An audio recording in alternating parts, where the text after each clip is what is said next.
Boa noite, paz a todos, amém? Vamos orar? Oremos. Pai, nós te louvamos por tua bondade e graça, te bendizemos por esse tempo aqui reunidos, pela tua presença. Peço que nos abençoe, que o Senhor nos guie, nos conduza, nos instrua, mediante tua graça, mediante teu amor, ó Pai.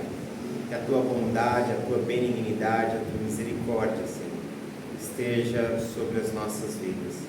Que o Senhor nos oriente, nos instrua e nos guie em todas as coisas que eu te peço em nome de Jesus. Amém. Amém? Bom, vamos dar continuidade na aula de hoje ao assunto que a gente vinha tratando na semana passada. Nós começamos a falar sobre a vida de Abraão, sobre a vida do patriarca Abraão. Hoje é o nosso segundo encontro sobre esse tema. Na primeira aula eu falei, vou colocar aqui o título, A Vida de Abraão.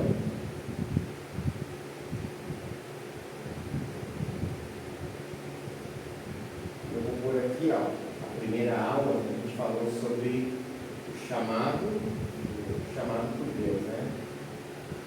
Chamado por Deus, que foi Gênesis 12, de 1 a 9. Depois eu ainda falei sobre o início, eu falei o capítulo 12 inteiro, né? Na verdade eu tratei do 12, depois eu falei um pouquinho sobre essa parte de promessas e provas de fé, que basicamente ainda foi o finalzinho do Gênesis 12, né? Foi 12, de 10 a 20, eu encerrei aqui, e aí esse assunto se estende no capítulo 15 e 17. Só que aqui eu vou dar continuidade na história de Abraão, partindo do capítulo 13. Então, hoje eu quero tentar falar aqui com vocês, vamos tentar começar aqui no capítulo 13, e eu quero chegar até o 16 ou 17. Vamos ver se a gente consegue fazer essa caminhada, ok? E aí eu vou querer ler aqui exatamente o capítulo 13. Vamos ler esse capítulo? Abra sua Bíblia comigo, no livro do Gênesis, no capítulo 13. Nós vamos ler do verso 1 a 18.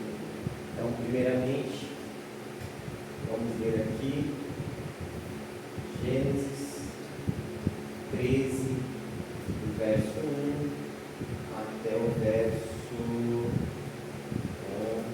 18. Ok? Vou estar lendo.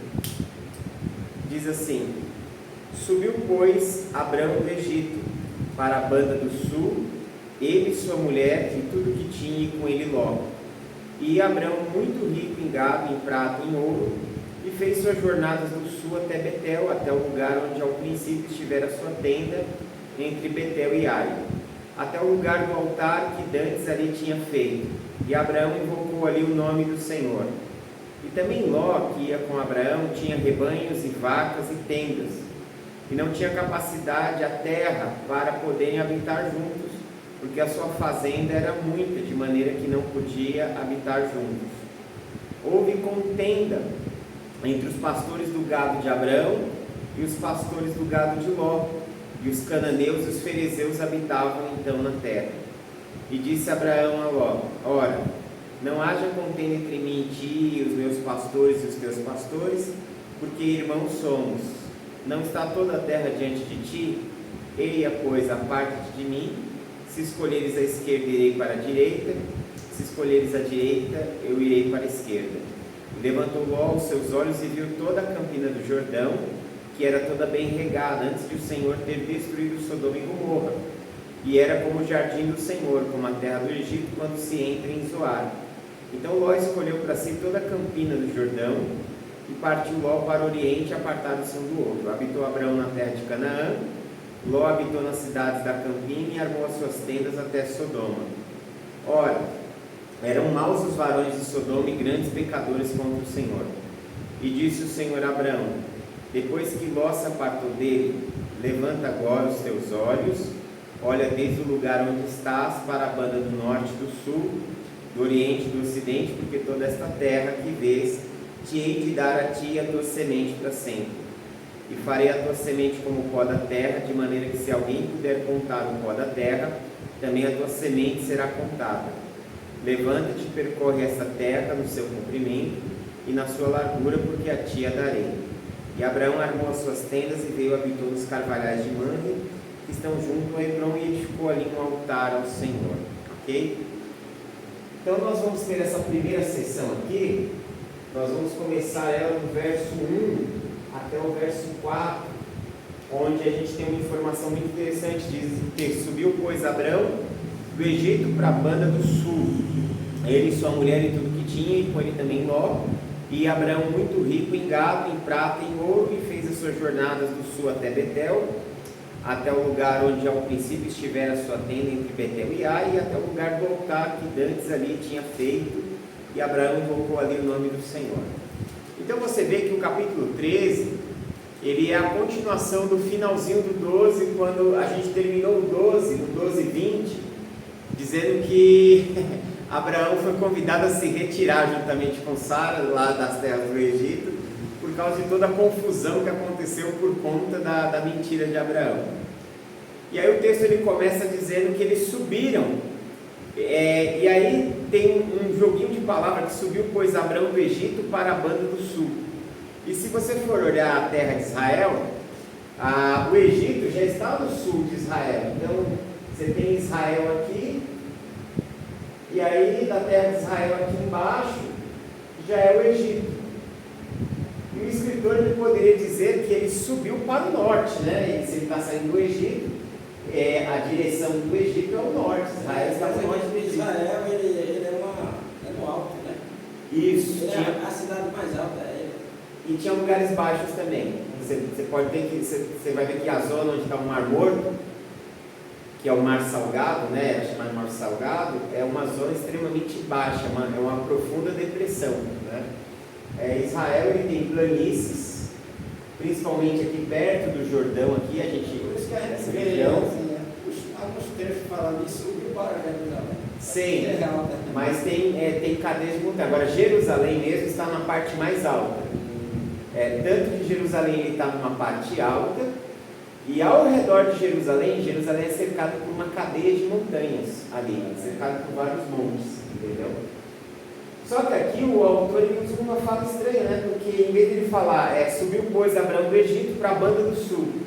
Na verdade, essa palavra banda do sul aqui quer dizer a região do Negev, onde Abraão já está.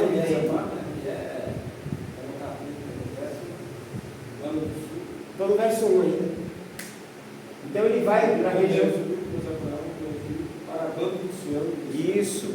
Aqui a banda do sul, ele está falando da região do Negev. E aí ele fala que ele sobe com a sua mulher e com Ló. O texto não nos dizia se ele havia entrado no Egito com Ló ou não, mas aqui parece que Ló também tinha entrado com ele no Egito. E aí você vai ver que o verso 2 ele fala que ele se tornou muito mais rico devido aos bens que ele recebeu no Egito. Ele saiu com os bens, né, que foram lhe dados como presente. E aí olha que interessante, ele faz uma jornada para o ponto inicial de onde ele havia parado, estabelecido a sua tenda, em Gênesis 12:8. Quando você chega aqui, no verso 4, ele volta para o mesmo lugar onde ele estava em Gênesis 2:8, que era o lugar onde ele estava entre Betel, entre a cidade de Betel e Ai. Se você ler o capítulo 12, verso 8, diz assim: e moveu-se dali para a montanha banda do oriente de Betel, e armou a sua tenda, tendo Betel ao ocidente e Ai ao oriente. Ele ficou ali um altar e invocou o nome do Senhor. Então, ele voltou para a região, Abraão voltou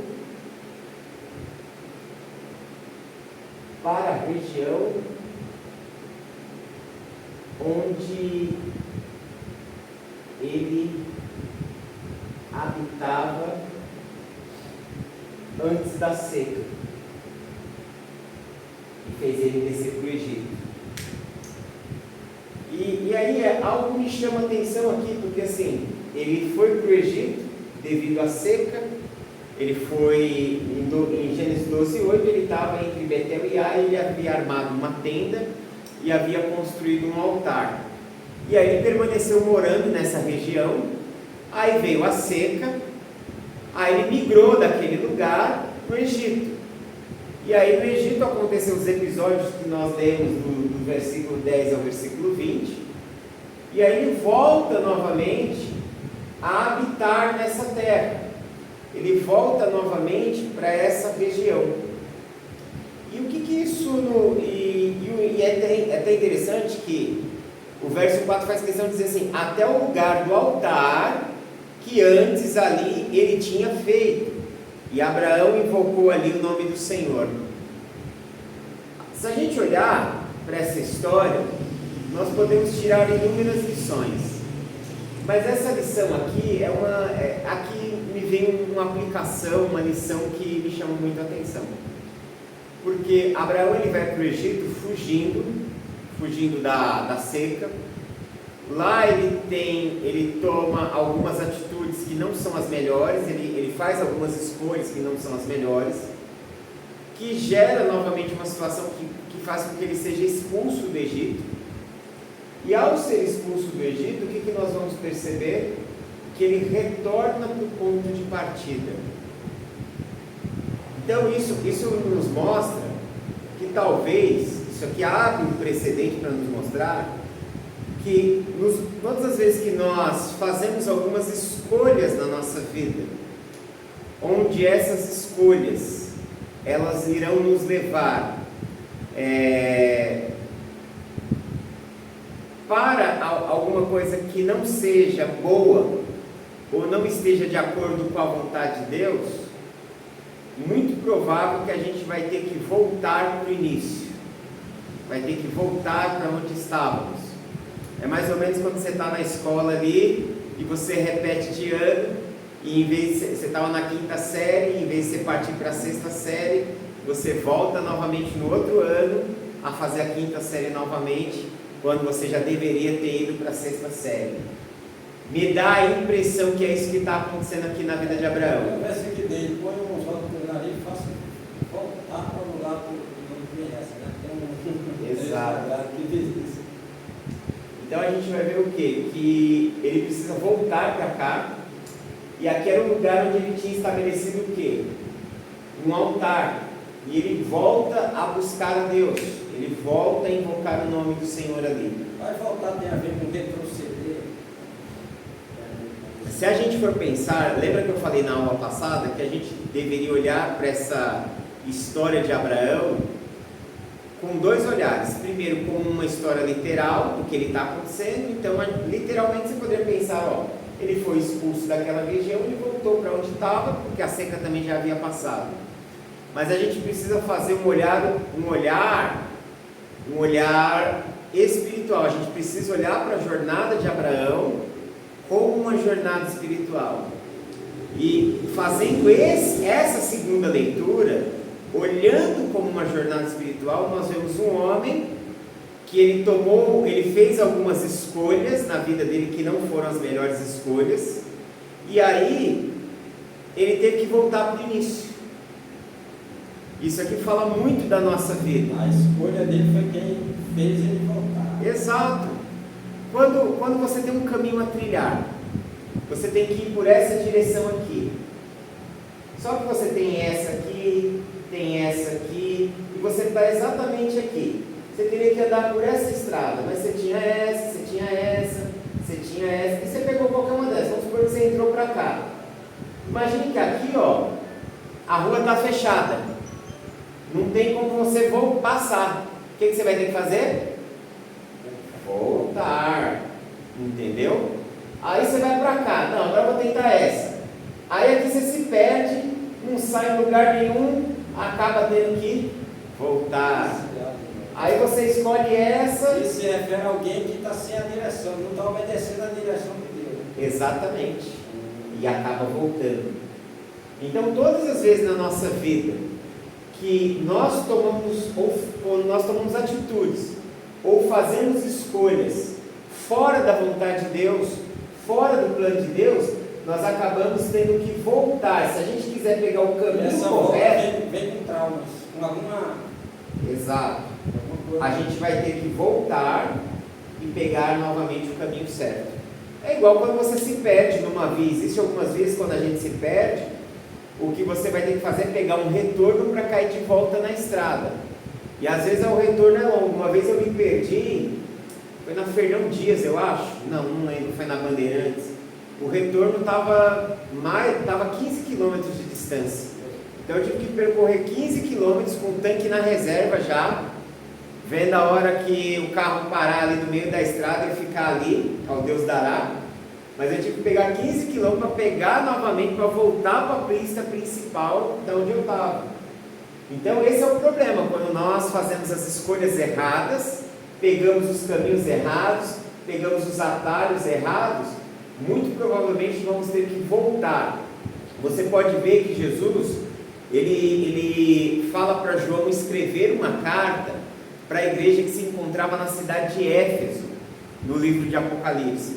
E ele fala que era uma igreja que tinha muitas virtudes, que havia rejeitado os falsos profetas, que era uma igreja que tinha muito conhecimento. Porém ele fala, eu tenho contra ti que vocês abandonaram o seu primeiro amor. E aí qual é o conselho, qual é a exortação de Jesus? Ele fala, que vocês se arrependam e voltem para o primeiro amor. Voltem novamente a ser como era. Voltem para o início e recomecem a jornada de vocês. Então muitas vezes nós nos perdemos nas nossas vidas, e para que nós possamos experimentar uma restauração, uma renovação em nossas vidas, nós não podemos mais ficar naqueles lugares, nós precisamos voltar. Quando você lê na Bíblia a palavra arrependimento, a palavra arrependimento na Bíblia, ela é a tradução da palavra hebraica shuv, né? Shuv, shin, bei, shuv. Shuv significa voltar, dar volta, retornar. Então quando alguém fala de arrependimento, no contexto da Bíblia hebraica, o que é arrependimento? Arrependimento é quando você pega uma estrada errada, e aí você percebe que você está na estrada errada, e aí você resolve voltar para o início, voltar para pegar o caminho certo. As pessoas, elas têm um entendimento muitas vezes errado de arrependimento, porque elas pensam assim, eu cometi tal erro, eu pedi perdão a Deus, me arrependi e está tudo certo. É mais ou menos, não é bem assim não, porque assim, o que é arrependimento? Arrependimento é eu voltar atrás. Então, se eu tive uma atitude contra a vida de uma outra pessoa, se eu cometi algum erro que marcou a vida de outra pessoa, a minha própria vida, o arrependimento, ele precisa me levar a consertar aquilo, a consertar. Não é só o fato de eu pedir perdão a Deus, porque pedir perdão, qualquer um pode pedir perdão. Falar que está arrependido, qualquer um pode falar que está arrependido. Mas o arrependimento, ele é mostrado por obras. Você pode ver que quando João Batista ele começa a pregar, o texto diz em Mateus capítulo 3, verso 1, e apareceu João Batista no deserto, pregando o batismo de arrependimento e dizendo, arrependei-vos, porque é chegado o reino dos céus. A mensagem arrependei-vos é, deem meia volta, voltem novamente para o ponto de partida. Só que a ideia aqui é você arrumar o que você bagunçou. Tipo, vamos supor, a gente fez um evento aqui, sujou o salão do templo aqui. Você vai deixar sujo para o outro dia? O outro dia tem culto, aí você vai deixar sujo aqui, tudo bagunçado, cadeira virada, refrigerante derramado no chão, e no outro dia para vir fazer culto? Não, você vai ter que limpar, é fundamental, é necessário, não tem como você sujar uma coisa e não limpá-la. A ideia do arrependimento é que a gente precisa limpar o que a gente pode limpar, porque vai existir situações nas nossas vidas que elas não têm, aquela situação ela não terá mais conserto, aquela situação não terá mais como consertar, não terá mais como arrumar. Aí o arrependimento ele serve como uma profunda tristeza por aquilo que eu fiz, só que agora eu vou fazer diferente do que eu fiz.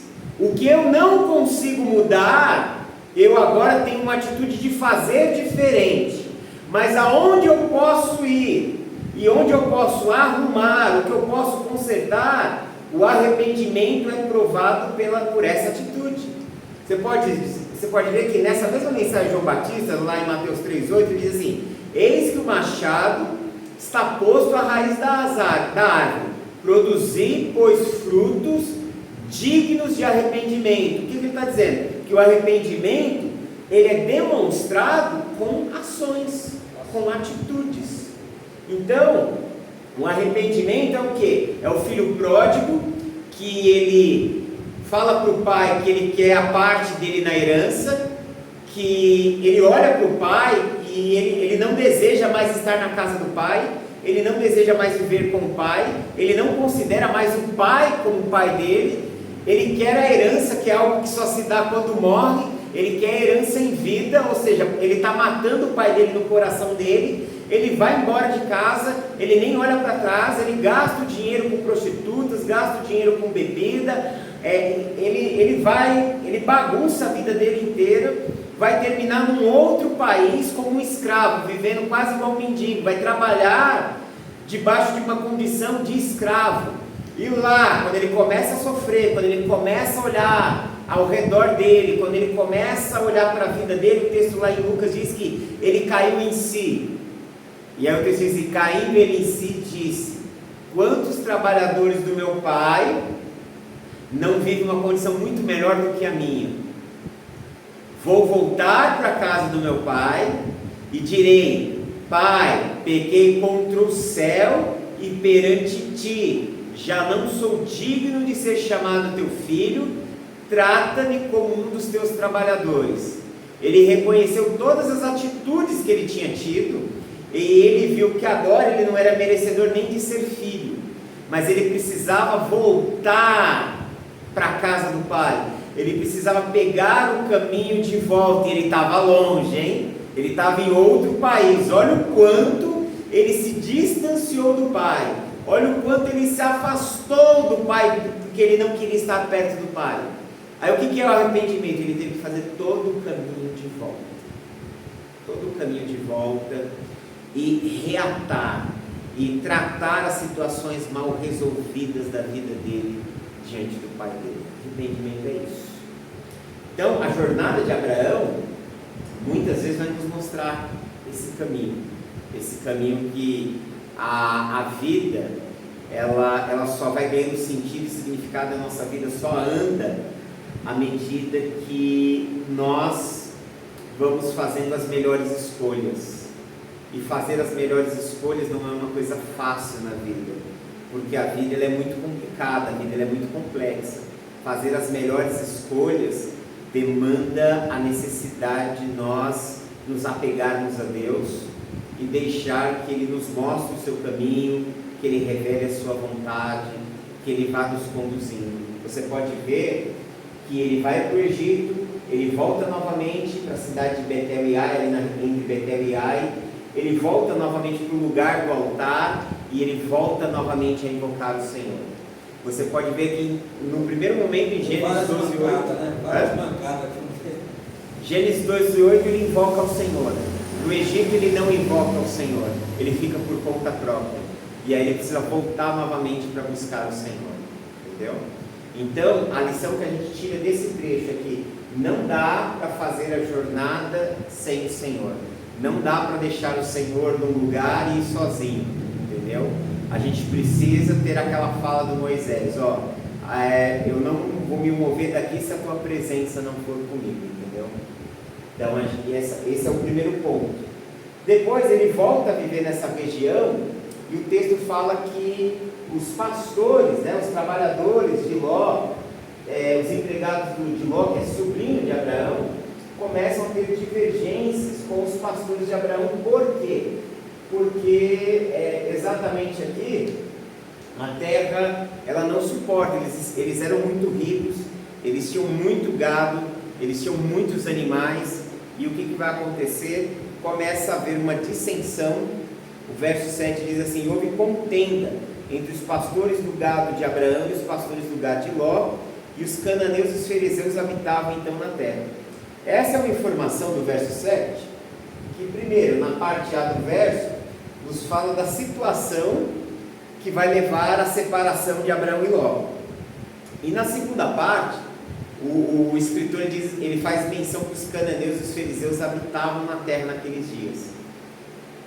Isso aqui fica em aberto, que o escritor do texto de Gênesis, ele está vivendo numa época em que os cananeus nem os fariseus não habitavam mais na terra de Israel. Então isso pode dar um indício de que o escritor desse texto aqui de Gênesis, desse trecho de Gênesis, ele está vivendo numa época muito posterior. Por ele falar isso, pode ser que o escritor já esteja vivendo na época dos reis, na época da monarquia em Israel, porque somente nos dias da monarquia que, vamos dizer assim, não tinha mais cananeus nem fariseus habitando na terra de Israel. Com isso, a gente vê que muito provavelmente esse trecho do Pentateuco não pertence a Moisés, não foi parte do escrito de Moisés, mas foi parte de um outro escritor aqui, o Julius Wellhausen, para quem está desde o começo do curso. Eu falei um pouquinho sobre as teorias, teorias de autoria do Pentateuco.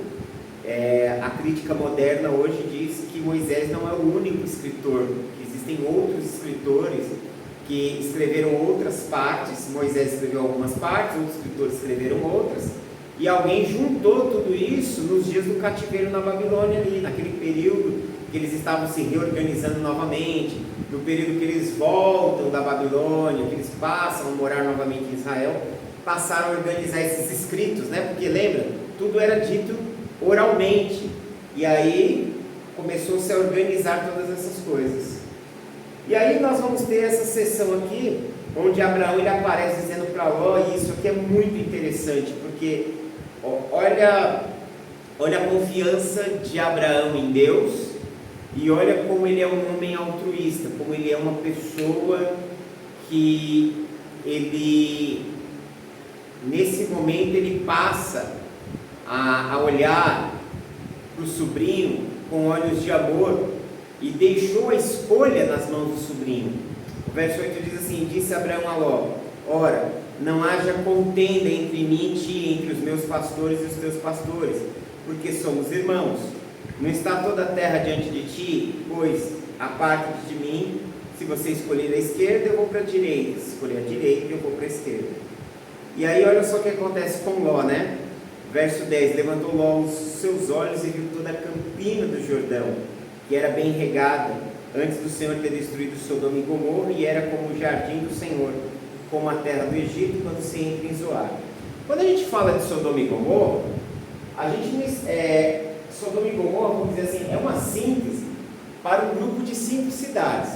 A região de Sodoma e Gomorra, na verdade, ela era composta por Sodoma, Gomorra,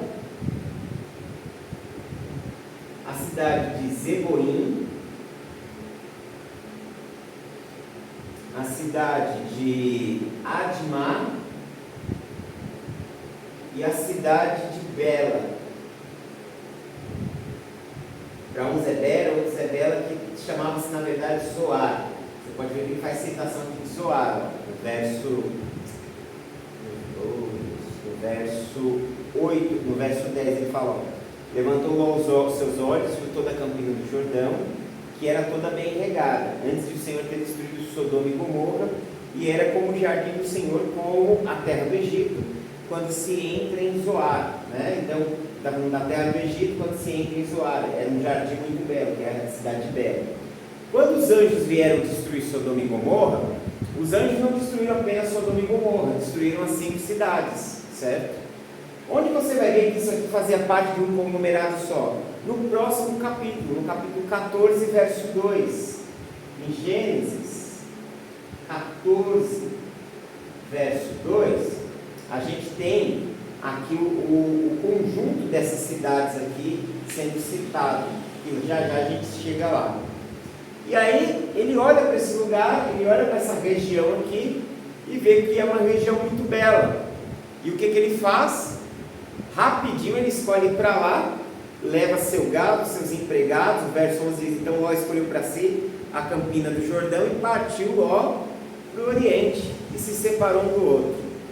E aí o verso 12 vai dizer que Abraão habitou na terra de Canaã e Ló habitou aqui desse lado da campina e foi estendendo as suas tendas até chegar em Sodoma. O que quer dizer isso, que ele foi estendendo as suas tendas até chegar em Sodoma? Significa que ele tinha muitos servos, que ele tinha muito ouro, muitos aparatos, e essas tendas eram moradias, mas também eram depósitos. Eles guardavam ouro, guardavam águas, guardavam seus bens, entendeu? Então vamos dizer que as propriedades, os bens que eles tinham, ocupavam tanto espaço, que ele chegou a ocupar essas 5 cidades aqui, que não eram cidades grandes, né? A gente podia pensar como se fossem bairros até, entendeu? Como se fossem bairros, mas ele ocupou. Imagine você ter gado, você ter tendas para pegar o Jardim Rosas, o Vassoura 1, o Vassoura 2, o Recanto Regina e o Recanto Feliz. Meu, você tem coisa, né? Você tem muita propriedade, você tem muita riqueza, tem muito gado para tomar tanto espaço assim, né? Porque querendo ou não, é 1 hectare grande. Então ele tinha para tomar todo esse espaço. E aí o texto diz que Abraão ele fez o quê? Ele ficou na região de Canaã. O verso 12: habitou Abraão na terra de Canaã, Ló habitou nas cidades da campina e armou suas tendas até Sodoma. E aí nos vem uma informação do escritor aqui, do autor, diz: ora, e eram maus os homens de Sodoma, e grandes pecadores contra o Senhor. Ló, ele foi pela beleza do lugar, foi pela riqueza do lugar, foi pela exuberância do lugar, mas ele não contava que ali estava cheio de gente má, cheio de gente que desagradava a Deus. De novo nós vamos vendo, colocando diante de nós essa questão exato. De novo vamos ver novamente essa questão das escolhas. Ele foi quem escolheu primeiro, né? Ele se engrandeceu no... Exato. E ele fez a escolha que a maior parte das pessoas fazem, uma escolha pautada no que os olhos estão vendo, entendeu? Então as pessoas normalmente elas se deixam seduzir pelas aparências das coisas, né? E quantas pessoas não fazem escolhas pelas aparências e acabam depois sofrendo violentamente em suas vidas? É o caso de Ló aqui nessa história. Abraão ele já tinha aprendido a lição aqui do Egito, né? Então ele já estava mais amadurecido. E isso é uma parte importante, aprender com os erros. Aprender com os erros, esse é um sinal do arrependimento nas nossas vidas. Aprender com os erros é um sinal de que nós estamos mudando. Aprender com os erros é um sinal de que nós estamos crescendo, amadurecendo como pessoas e amadurecendo também espiritualmente. E logo em seguida, no verso 14, a gente tem essa última sessão aqui que encerra. Sem contar que ele perdeu a mulher ainda, né? Na carreira, vai escapar. No verso 14 ao 18, Abraão ele tem um momento que ele tem um encontro com Deus. O verso 14 começa dizendo: disse o Senhor a Abraão, depois que Ló se apartou dele: levanta agora os teus olhos olha desde o lugar onde você está para a banda do norte e do sul, do oriente e do ocidente. Então era como se ele dissesse: ó Abraão, de onde você está aqui, dessa região onde você está, olha para cima, para baixo, para um lado e para o outro, olha para os 4 lados aqui, e aí ele vai dizer: porque toda essa terra que vê, hei de dar a ti e a tua semente para sempre, e farei a tua semente como o pó da terra, de maneira que se alguém puder contar o pó da terra, também a tua semente será contada. Levanta-te, percorre essa terra no seu comprimento e na sua largura, porque a ti a darei. E Abraão armou suas tendas, e veio e habitou nos carvalhais de Mamre, que estão junto a Hebrom, e edificou ali um altar ao Senhor. Então o que ele fez? Como o Senhor disse para ele percorrer aquela região, ele foi montando as suas tendas, como que dizendo que ele estava habitando aquela região, morando, vivendo naquela região. E aí ele veio fazer residência, ele propriamente veio fazer residência numa região que era cercada por carvalhos, né? Por grandes árvores, que pertencia a um homem chamado Moré, ou Mamre, como está aqui, que ficava perto da cidade de Hebrom, onde depois, né, ficou conhecido como Hebrom. E ali ele edificou um altar ao Senhor. Então o capítulo 13 ele termina mostrando Abraão como um homem que ele vem de uma experiência difícil, dolorosa, e ele passa a amadurecer com essa experiência. Ele se torna mais cauteloso na sua tomada de decisões. Ele prefere agora não tomar uma decisão precipitada. Ele também ama o seu sobrinho a tal ponto de não querer que o seu sobrinho se sinta prejudicado. Ou seja, o homem que pensou em si mesmo alguns momentos atrás no Egito, né, e quis valorizar a si mesmo, preservar a si mesmo, agora ele estava disposto a abrir concessão para Ló, e para onde ele fosse, ele iria para o lugar oposto. Por quê? Porque ele já havia entendido uma coisa nesse momento da vida dele, que o que faz a diferença não é o lugar, não são os recursos, não é o que você tem. O que faz a diferença é a presença de Deus. O que vai fazer diferença é se você está em aliança com o Senhor, se você estiver em aliança com Deus, se você estiver em obediência à vontade de Deus, se você estiver andando lado a lado com o Senhor, o lugar onde você estiver será o lugar em que Deus irá te abençoar. Não importa se o lugar é escasso, não importa se o lugar é pequeno, não importa se o lugar não tem nada de beleza aparente, é apenas o fato de você caminhar com Deus. Pode ser no deserto, pode ser no vale. Estar com Deus é estar no lugar da bênção, é estar diante daquele que é o abençoador. E aí ele recebe essa palavra e ele estende essas tendas como que para marcar território. E aí o que nós vamos aprender aqui nesse capítulo sobre Abraão? Abraão aparece aqui como um homem de duas ações. Ele é um homem de tendas e ele é um homem do altar. Esses dois símbolos aparecem aqui, a tenda e o altar. E o que elas simbolizam para a gente? O que simboliza Abraão ser um homem de tendas e Abraão ser um homem do altar? Abraão ser um homem de tendas indica que ele entende que ele não tem um paradeiro fixo, que ele precisa caminhar, que ele precisa se movimentar, que a vida acontece não quando nós estamos parados, mas que a vida ela acontece quando nós estamos em movimento, e que na verdade nossa vida é uma vida de peregrinação. O nosso ponto final, o nosso destino não está atrelado a esse mundo. O nosso destino final não é aqui.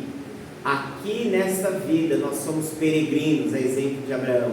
Nós somos aqueles que percorremos a terra.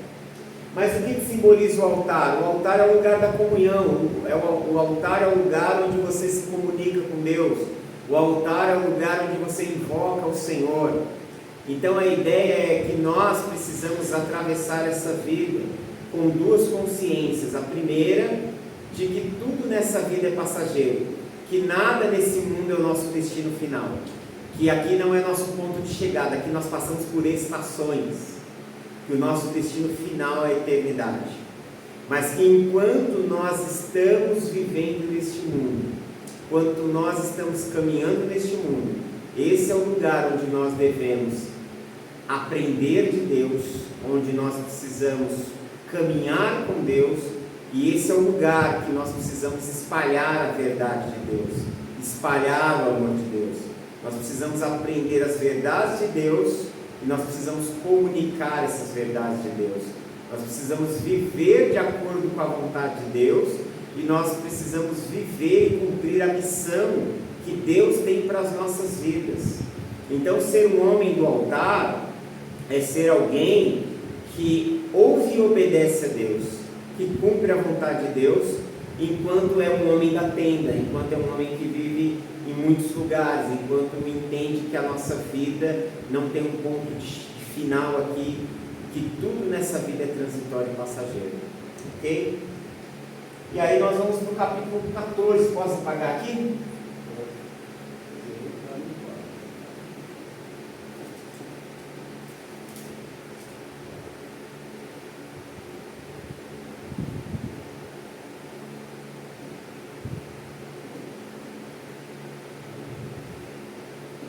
Alguém quer fazer alguma pergunta, fazer alguma colocação em relação a esse capítulo?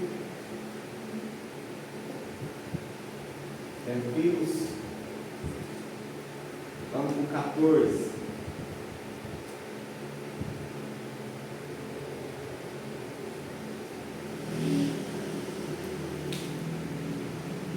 Vamos ler um pouquinho.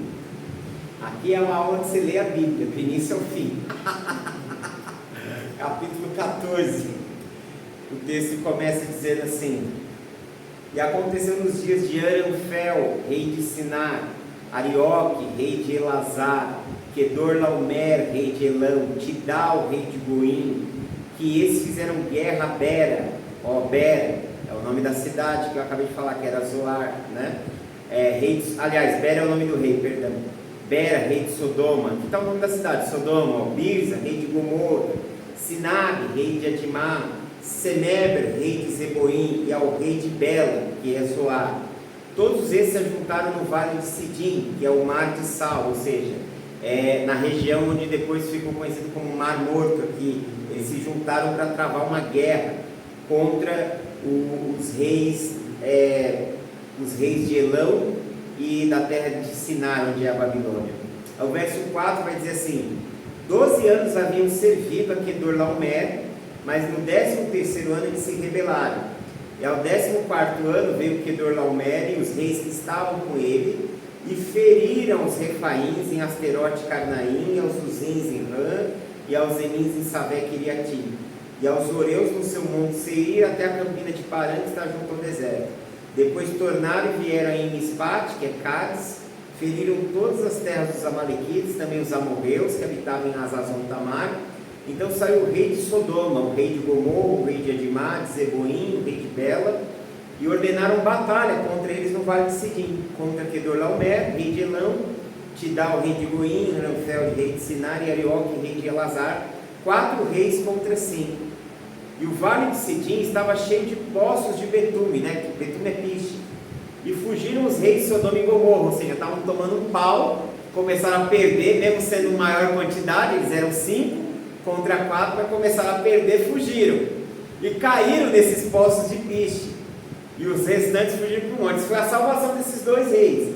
Eles só não foram mortos porque caíram no poço de piche. Aí já viu, né? Caiu no poço de piche, tudo escuro, ficou ali. Foi a salvação deles. E aí o verso 11 diz: E tomaram toda a fazenda, esses 4 reis, tomaram toda a fazenda de Sodoma, de Gomorra, e todo o seu mantimento, e foram embora. E aí olha o verso 12: Também tomaram a Ló, que habitava em Sodoma, filho do irmão de Abraão, e a sua fazenda. Sequestraram Ló e roubaram seus bens. Aí o verso 13: Então veio um que escapara, e contou a Abraão o hebreu, Nesse tempo habitava junto dos carvalhais de Manre, o amorreu, irmão de Escol e irmão de Ana, e eles eram confederados de Abraão. O que quer dizer que esse tal de Manre, esse Escol e esse Manre e esse Escol eram confederados de Abraão? Significa que Abraão tinha uma aliança com eles. Eles estavam vivendo ali na mesma terra, então eles estavam vivendo juntos. Abraão passou a habitar juntamente com eles naquela região.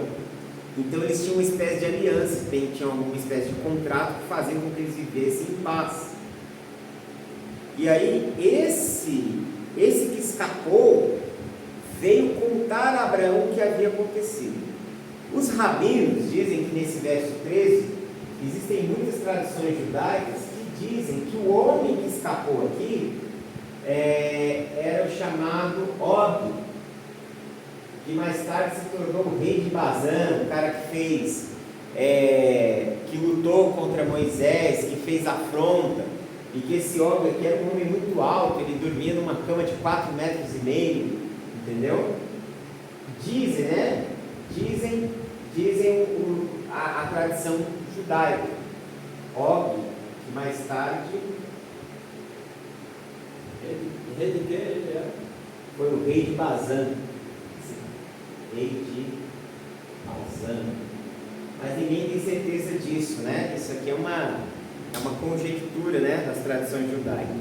O que é importante aqui, a partir do verso 14, quando diz assim: ouvindo, pois, Abrão que o seu irmão estava preso, armou os seus criados, veja só, armou os seus criados, nascido em sua casa, 318, e os perseguiu até terra. No verso 14, o texto diz que Abraão, ele armou os seus criados, né, ou treinou os seus criados. Essa é uma tradução possível. Alguns traduzem que ele armou os seus criados, ou que ele pegou os seus criados que eram treinados em guerra e levou para a batalha. Então você tem os 318 servos de Abraão,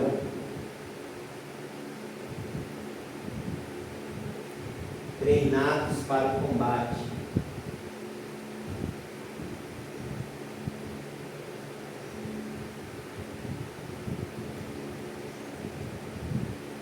Ok? E aí o verso fala que esses 318 foram e perseguiram os 4 reis. Os grandes reis eram reis poderosos. O verso 15 diz: dividiu-se contra eles de noite, ele e os seus criados, ou seja, Abraão foi para a guerra. Veja só, gente, verso 15, Abraão foi para a guerra.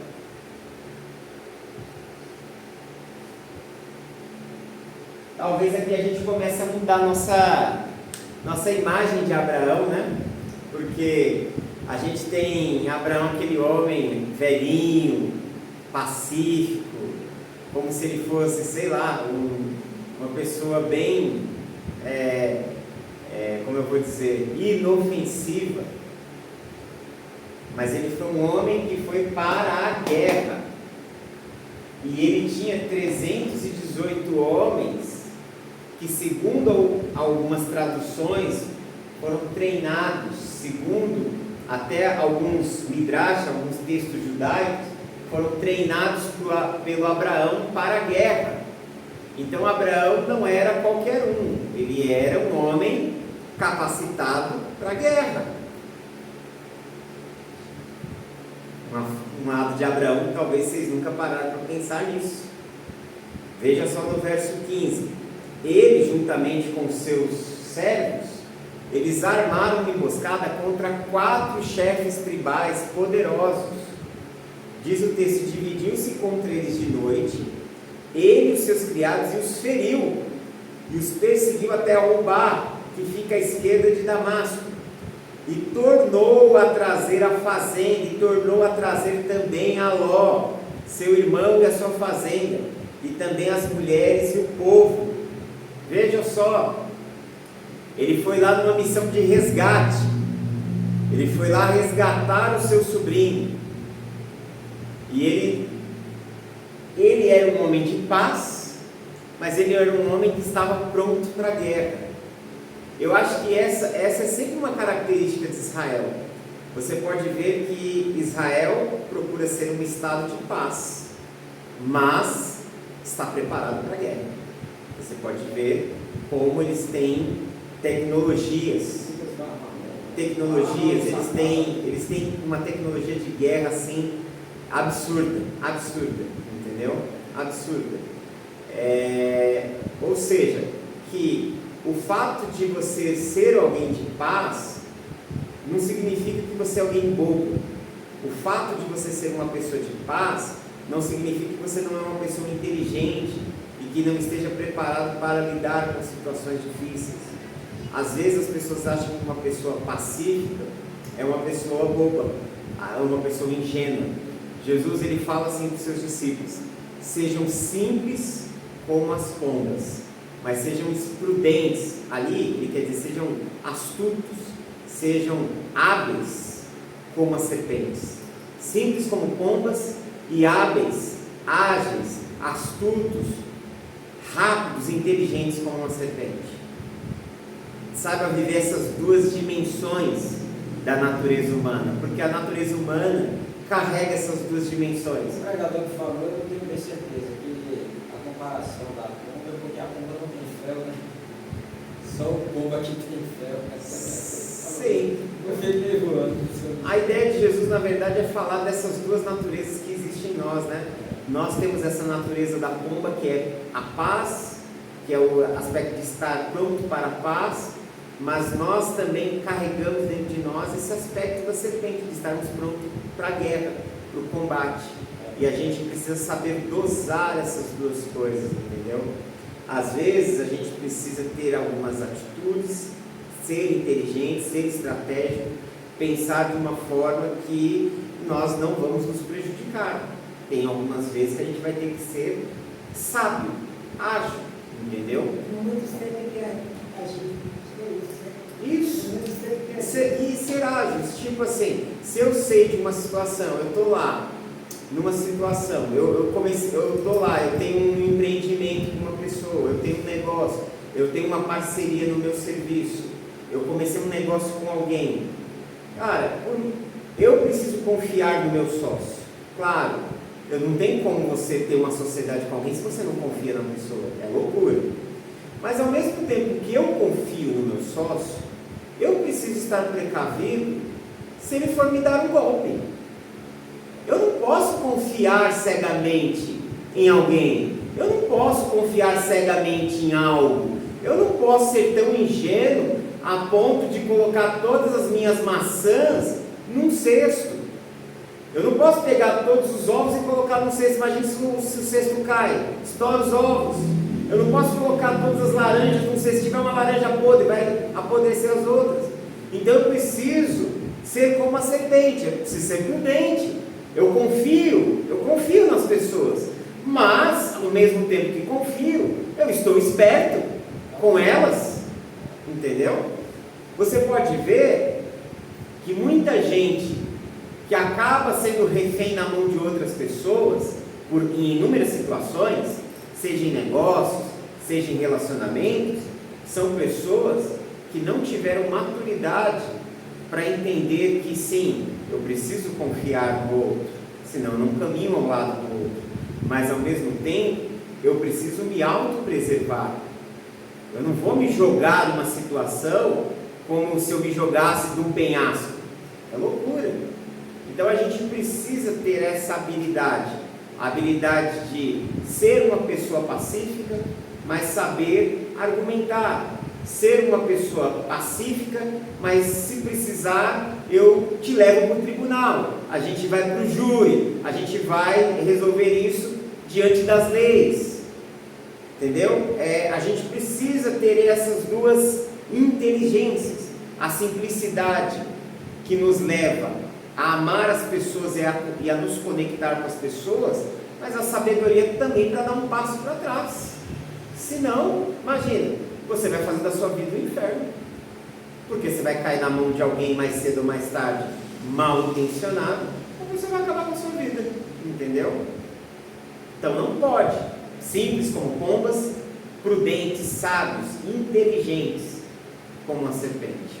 Abraão era um homem de paz, mas era um homem preparado para a guerra. Ele tinha esses homens já estavam treinados. Ele já tinha um exército particular. Ele já tinha seus seguranças. Imagine. Mas ele, por quê? Porque ele vivia, ele era um nômade. A gente precisa lembrar disso. O que é um nômade?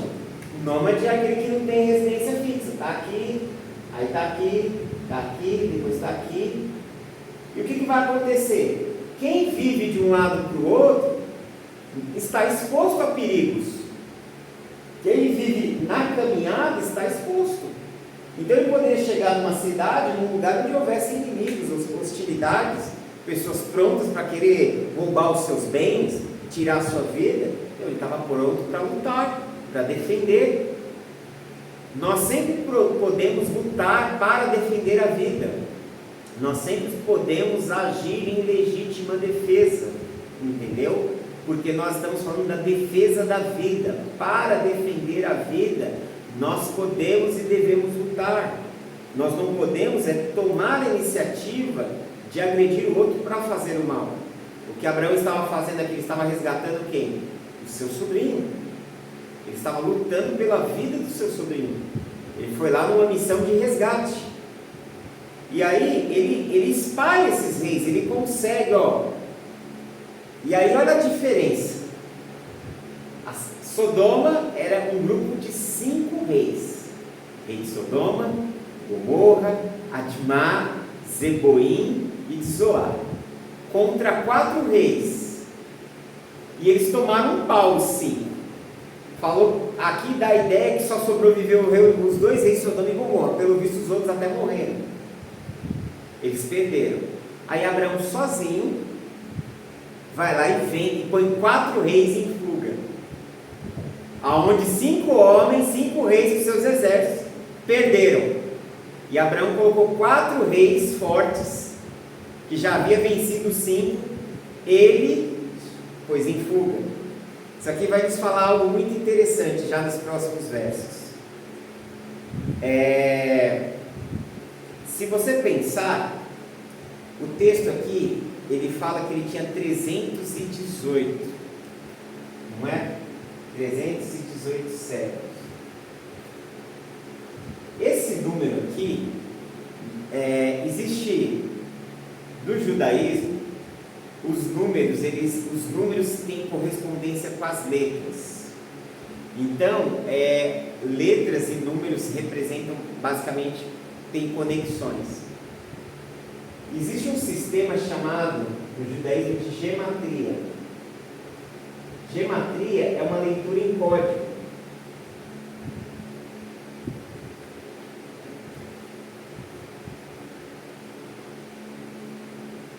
O que quer dizer essa leitura em código? Significa que quando você tem a soma de alguns números, os números podem apontar para um nome, para uma palavra. Assim como uma palavra ela pode apontar para um número. O número 318, que é a soma de alguns números, o número 318, quando você soma esses 318, eles apontam para um nome. Que nome é? O 318, na gematria judaica, aponta para o nome, para esse nome aqui, Eliezer. Eliezer é um personagem que vai aparecer nessa história aqui. Eliezer é o empregado, é o principal empregado de Abraão, que ele chama ele de mordomo. Lá no capítulo 15 a gente já vai ver isso aqui, no capítulo 15, quando ele fala aqui no verso 3, no verso 2, aqui no 15:2 ele diz, Abraão diz, Senhor Deus, quem me has de dar? Pois ando sem filhos e o mordomo da minha casa é o Damasceno Eliezer. Alguns rabinos, aqui tem um jogo, eles fazem uma brincadeira com essas palavras. Eles falam, 318 indica o nome Eliezer. Aí eles vêm com a pergunta, será que Abraão levou 318 homens para a batalha? Ou será que ele levou somente o Eliezer?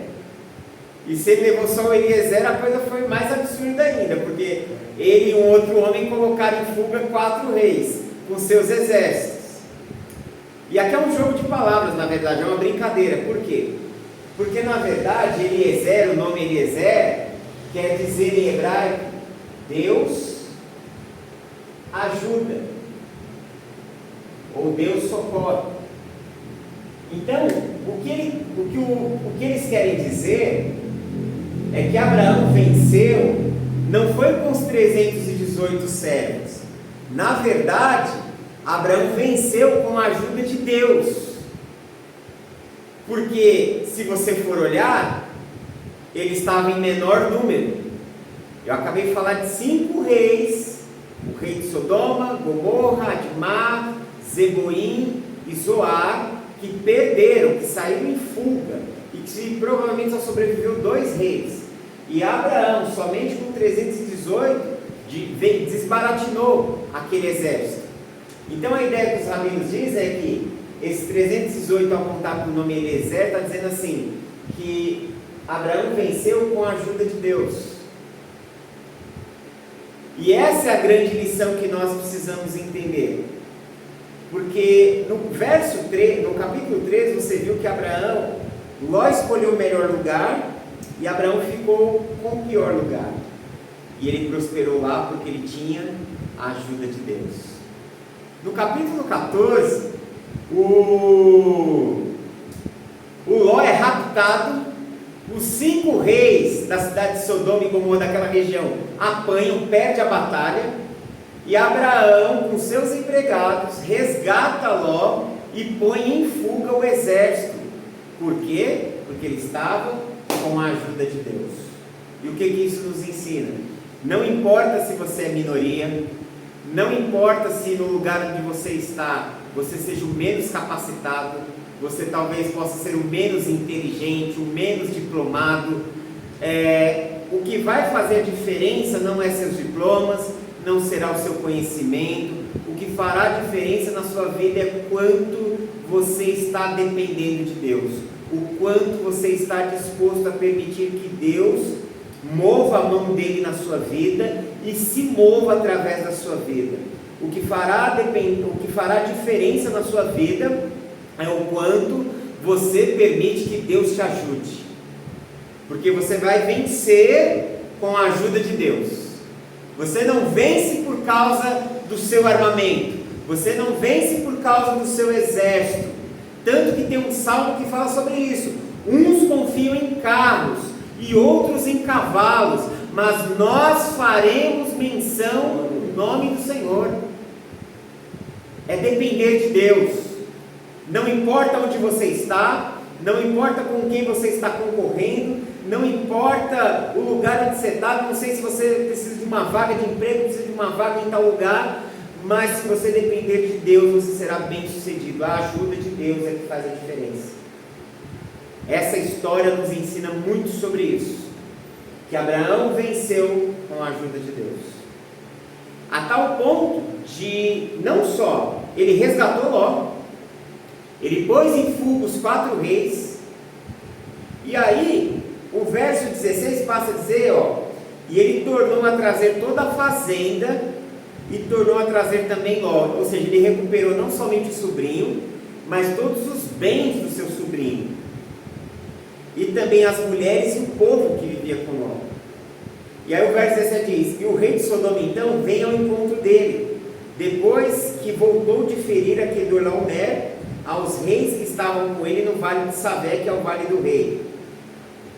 E aí esse texto muda radicalmente. Esse capítulo 14 ele é meio estranho.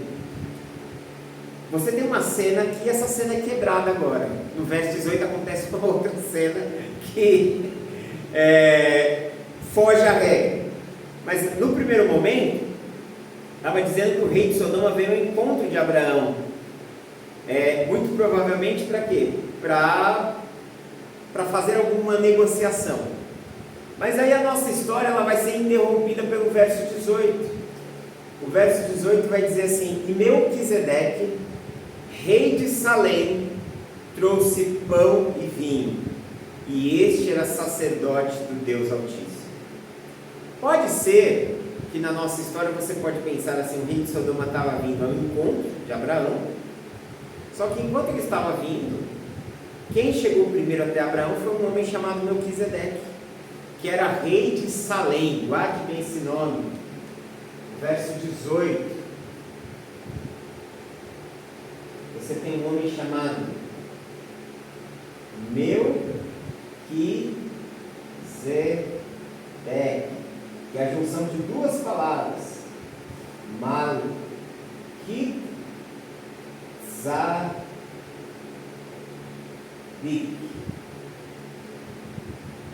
que significa rei de justiça. E esse rei de justiça, ele morava numa cidade chamada Salém, e mais tarde ela vai ser chamada de Jerusalém. Assim, e Salém vem de Shalom, e tem raiz em paz. Então veio ao encontro de Abraão o rei de justiça e de paz, um homem que, uma figura estranha, uma figura desconhecida. E esse texto aqui abre margem para muitos comentários, tanto entre judeus quanto em teólogos, comentaristas cristãos, ao longo da jornada. Muitos comentaristas cristãos dizem que esse Melquisedeque é um tipo de Cristo, porque lá em Hebreus vai falar que o reino de Jesus é segundo a ordem de Melquisedeque, entendeu?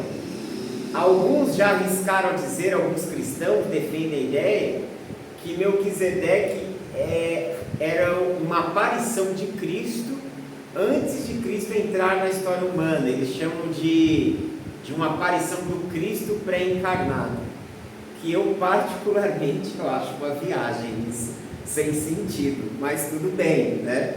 Não vou discutir a situação, mas é meio estranho.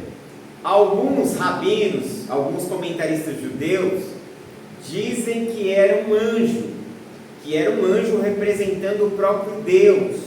Por quê? Porque Melquisedeque não é o nome de uma pessoa, Melquisedeque é um título, como Faraó, como César, e o título é o rei de justiça, o rei de justiça que mora na cidade de paz. Ele é o rei de justiça e paz. E quem é o rei de justiça e paz? É o Eterno, é o Senhor. Então muitos rabinos, muitos comentaristas judeus ao longo da história defenderam a ideia de que esse nome aqui significa uma aparição do próprio Deus, que o próprio Deus veio para abençoar Abraão, porque o texto está dizendo que ele era um sacerdote. Eu também acho meio estranho. Ninguém sabe como ele nasceu, Não, o autor aos Hebreus vai falar que ele não tem genealogia, que não sabe de onde ele veio, que ele só aparece no cenário. É por isso que muitos interpretaram assim. Tem uma outra linha, principalmente um comentarista Rashi, que é um dos que eu mais cito aqui, que é um dos grandes comentaristas da Idade Média, do judaísmo. Ele diz, segundo as tradições, que Melquisedeque ou era, alguns dizem que era e outros dizem que era semelhante, mas alguns afirmam que Melquisedeque era Sem, é o filho de Noé. Lembra? Ele tem Sem, Cã e Jafé. O Sem, acredita-se que Sem ainda estava vivo nos dias de Abraão, entendeu? E que ele era um sacerdote de Deus, ele era um representante de Deus. Então muitos dizem que poderia ser o Sem, o descendente de Noé, e que seria um ancestral de Abraão, porque Abraão é da linhagem de Sem, Abraão é semita, assim como os babilônicos, os caldeus eram todos da linhagem de Sem. A verdade é que nós não sabemos, tá? Não se tem ao certo. Porém, quero corrigir uma coisa aqui que muitas vezes gera um entendimento errado nas pessoas, que é achar que Cristo, que o Melquisedeque era o Cristo, ou que Jesus é o descendente de Melquisedeque. Na verdade, o texto está dizendo isso. O texto ele diz, lá em Hebreus capítulo 7, assim: porque este Melquisedeque, rei de Salém, sacerdote do Deus Altíssimo, que saiu ao encontro de Abraão, quando voltava da matança dos reis e o abençoou, para o qual também Abraão separou o dízimo de tudo, e primeiramente se interpreta rei de justiça, e depois também é rei de Salém, ou seja, rei de paz, sem pai, sem mãe, sem genealogia, que não teve princípio de dias, nem fim de existência, entretanto feito semelhante ao Filho de Deus, permanece sacerdote perpetuamente. E é essa frase aqui que gera o problema do verso 3, né? Sem pai, sem mãe, sem genealogia, que não teve princípio de dias, nem fim de existência. Veja só, quando ele está usando isso aqui, essas imagens para Melquisedeque, quando ele está fazendo essas citações, né, acerca de Melquisedeque, ele está fazendo isso para mostrar que ele era uma figura desconhecida, que você não tinha a informação. Eu entendo que de quem era o seu pai. Não tinha pai, não é que ele não tinha aqui. Não sabia quem era. Não tinha informação de quem era seu pai, sua mãe. Ele é um zumbi. Entendeu? Tipo um estranho. Aparece um estranho aqui que você nunca viu. Aparece um estranho aqui, ele vem num culto aqui e, sei lá, ora pela gente aqui, tem uma mensagem de Deus, tipo um profeta, traz uma mensagem, sai pela porta. Você não conhece, talvez ele fale o nome dele, vai saber o nome. Você não sabe quem é o pai dele, não sabe quem é a mãe dele, não sabe de onde ele veio, entendeu? Eu andei com uma missionária há uns 20 anos atrás e ela comprou e lá no centro de São Paulo, é um perigoso lá agora. Sim. Ela vinha e ela ficou ali sem ter para onde ir, muito tarde, não tinha mais transporte, ela estava sem carro. E ela começou com o guarda e o guarda disse: olha, se passar ali vai ser assaltado, não tem como. E o pior é que só tinha que passar ali, porque é algum lugar para você destina. Sim. Aí ela fez a oração e saiu, e de repente apareceu um guarda conversando com ela, e eu vou levar você até ali. E ela conversou normal, era uma pessoa que estava com ela. Aí, de repente, numa distração, ela olhou e não era mais. Sei, também já passei experiências assim.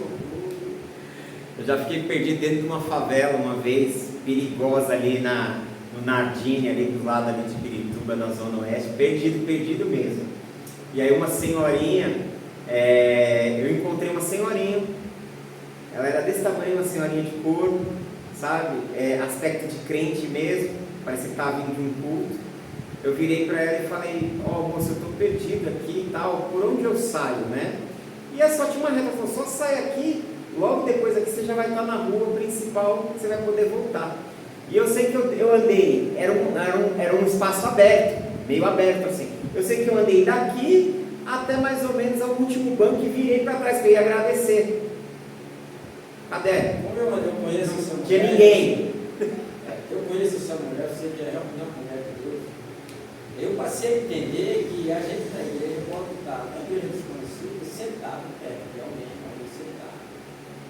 Está perto da gente, a gente dá um anjo ali, você não sabe se é uma pessoa mesmo ou não. Exato. Pode acontecer isso, entendeu? Está perto de alguém, com certeza. Sim, tudo é possível.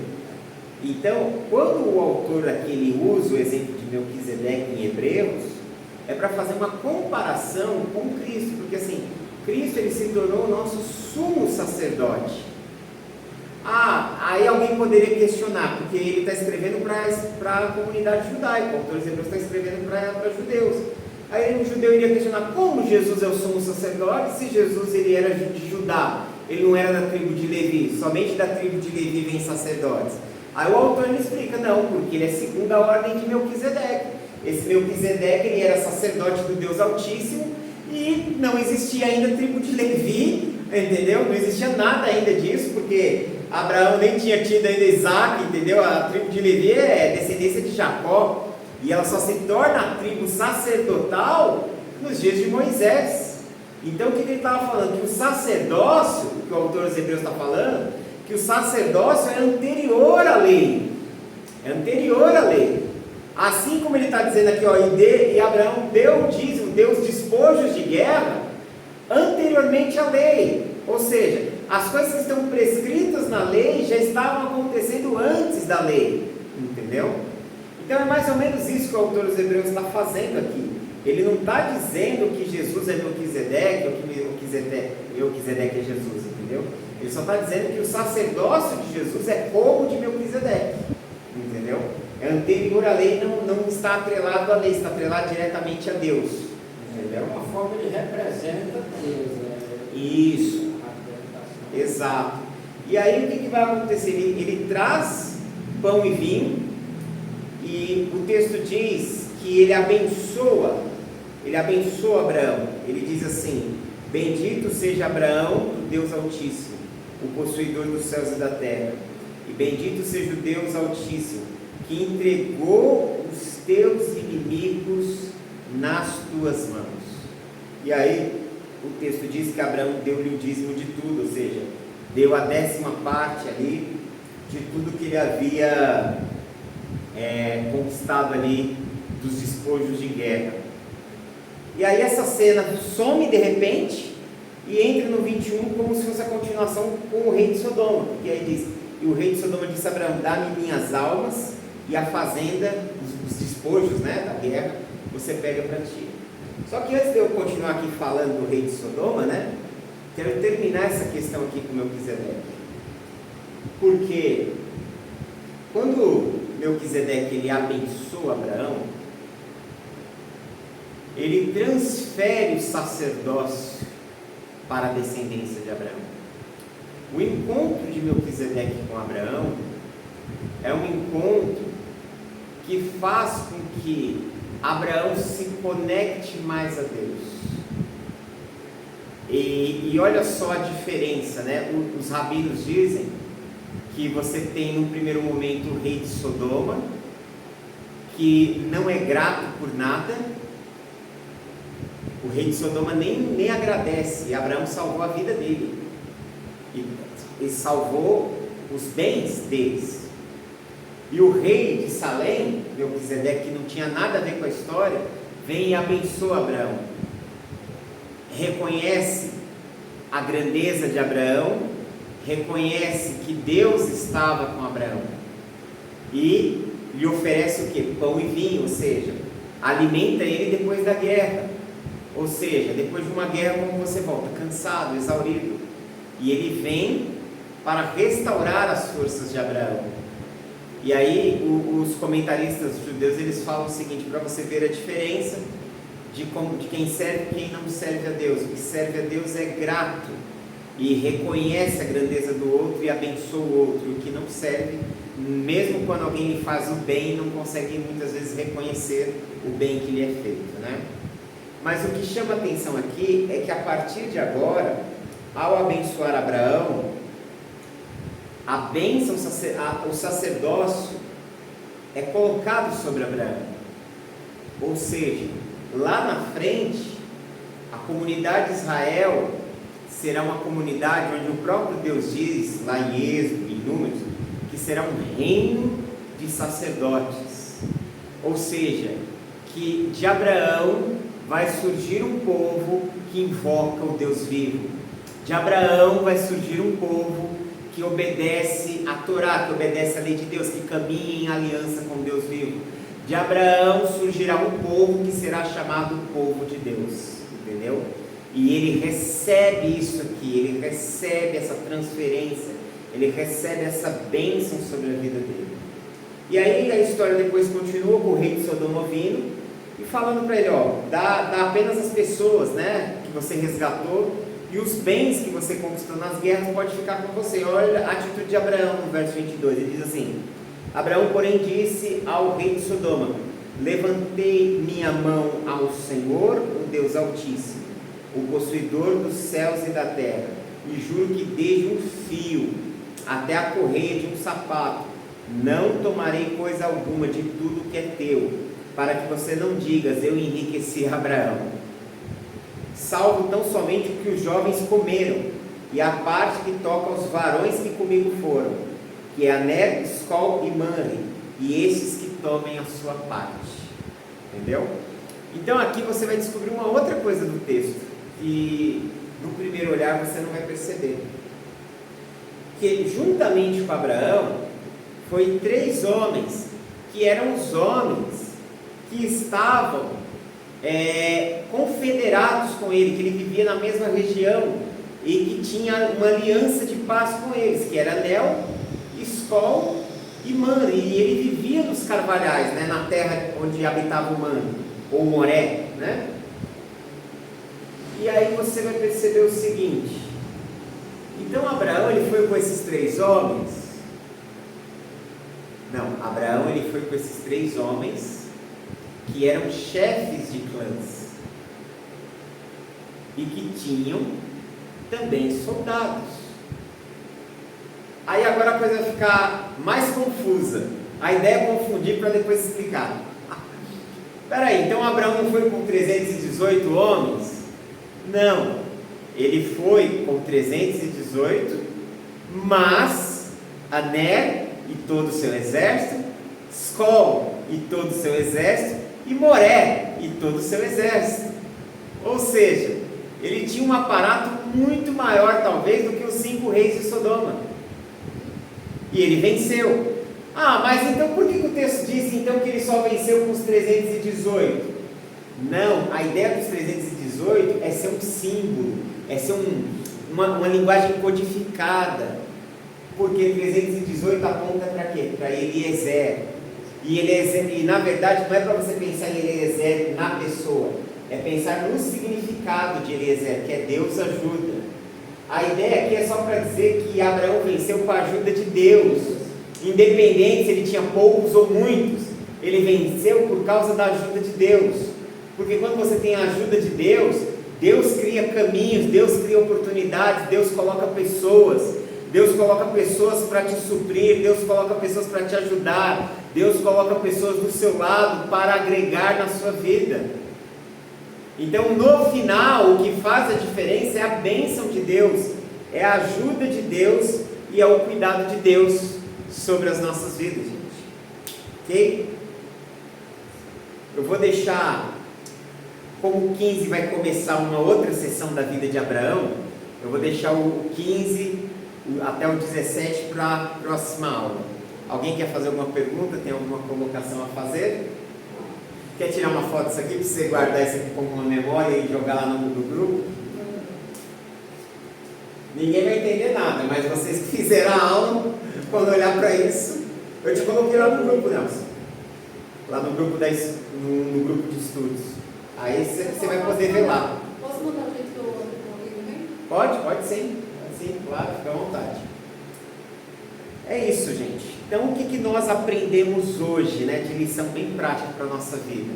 Aprendemos sobre a questão do que é arrependimento, sobre a necessidade de que, para poder consertar algumas coisas, ajustar algumas coisas na nossa vida, nós vamos ter que voltar para o ponto de partida e arrumar o que puder ser arrumado, consertar o que puder ser consertado, para que a gente possa viver o caminho que Deus tem para nós. Depois aprendemos sobre a seriedade das escolhas, né? Que as nossas escolhas ruins, as escolhas ruins podem nos colocar em enrascadas, e as escolhas boas vão nos colocar diante da vontade de Deus. E não significa que estar na vontade de Deus a gente não vai passar por sofrimentos ou provas. Significa que quando nós estamos na vontade de Deus, nós vamos ser socorridos por Deus, nós vamos estar passando juntamente com Ele. Depois, por último, nós aprendemos sobre a importância da ajuda de Deus, de fazer do Senhor a nossa prioridade. Com a ajuda de Deus você pode estar no pior ambiente, no ambiente mais difícil, no lugar mais improvável, e ser a pessoa mais improvável, e ainda assim você poderá experimentar a bênção de Deus e a transformação que Ele produz em sua vida. E quando você estiver diante de conflitos e situações difíceis, depender da ajuda de Deus vai trazer o livramento e vai fazer toda a diferença na nossa jornada e na nossa caminhada. Ok? Bom, vamos orar então? Oremos. Pai, nós te louvamos por tua bondade e graça, te bendizemos por esse tempo aqui reunidos, pela tua presença em nosso meio. Peço que abençoe os teus filhos, que os guie, que os guarde, que os conduza, mediante a tua graça e o teu amor. Nós te agradecemos e te louvamos por tudo. Em nome de Jesus. Amém. Deus abençoe em Cristo.